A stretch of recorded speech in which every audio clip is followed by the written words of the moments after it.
Welcome to this terrain feature on the Wargaming Garage.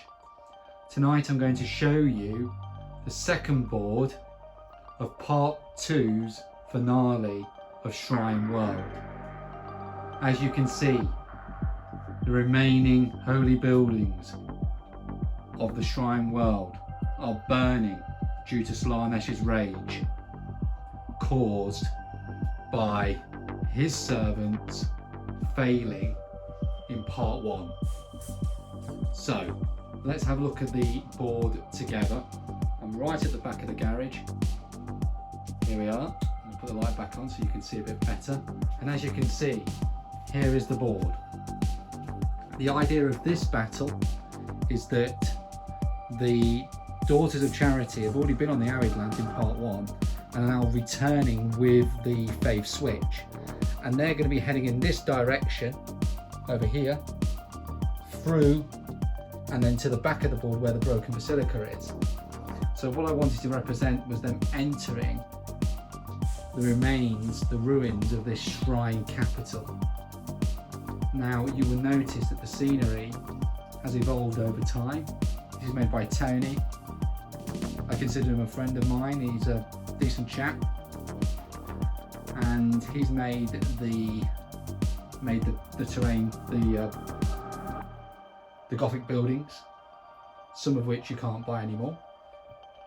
The angel statue is just simply something from a garden centre I picked up cheaply, and as you can see if I zoom out, there are quite a lot of bits painted by Hobo Joe, and I got these from a chap from Didcot Wargaming Club. And the reason why I've used these again, the volcanic rocks, because they tie into part 1, and the trees tie into part 1 and board 1 of part 2 of this finale of Shrine World. As I pan round, you will see that everywhere is a flame.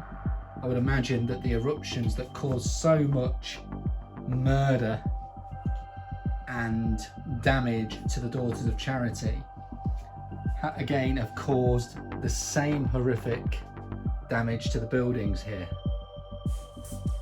There may be some Daughters of Charity in there to help Canoness Superior Cleona come back to the broken basilica, which I'm going to show you in a moment because that's an important feature of this board.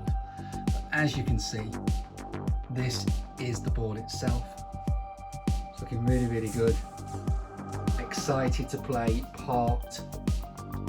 the second board of part 2.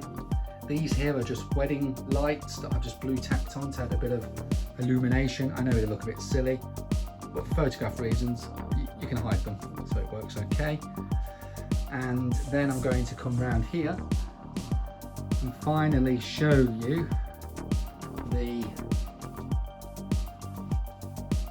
why all these buildings are facing the wrong way round, you might be thinking. Well, I'm going to explain in a moment. So I've just zoomed out a little bit and I'm just going to step over and try and switch the plugs around so I can put the bigger light on. Like so. There we are. So these buildings here were on board 1 of part 2 of the Shrine World finale. They were facing in the opposite direction. They were facing that way. So all I've done is imagine that they are still the front, and these are the buildings behind the broken basilica, as Canoness Superior Cleona comes from the Arid Lands in her emulator, chased by the Emperor's children. Perhaps the Necrolith crown will activate and demons will pour through it to aid their attempt to capture the Scepter of Correction, which they failed to do so in the Arid Lands. And that's the reason why you might notice there are some models in the buildings, because they have stormed through from board 1, and these are the survivors of that siege. The Daughters of Charity at the top there, the Retributors. So, this is the board. I'm very excited by it. I hope that's a decent explanation of what this board looks like, and I can't wait to play on it. Thank you.